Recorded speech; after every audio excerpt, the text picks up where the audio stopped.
Shifting gears, mastering the art of change in English. Hello everyone, welcome to our English language learning channel. Today, we're going to explore an interesting English phrase, shifting gears. This phrase is not only common in everyday conversation but also rich in meaning and applications. Let's dive in to understand its nuances and how you can use it effectively in your conversations. Shifting gears originally comes from the act of changing gears in a vehicle to adapt to different driving conditions. However, in everyday English, it metaphorically means to change one's approach, focus, or attitude in response to a new situation.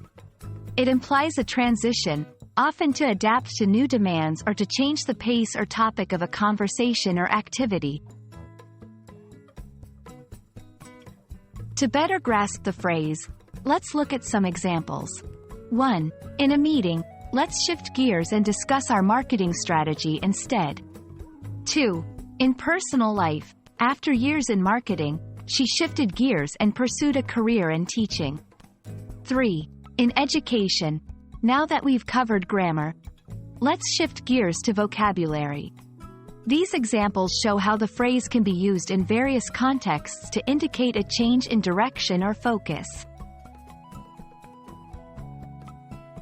When using shifting gears, keep these tips in mind. It's often used to smoothly transition from one topic to another. It can suggest a strategic or thoughtful change, rather than a random or abrupt one. The phrase can be used both in formal and informal settings.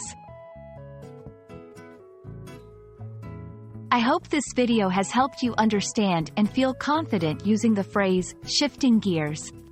Remember, language is all about expressing ideas, and phrases like these add color and clarity to our communication. Keep practicing, and you'll soon be shifting gears in your conversations with ease.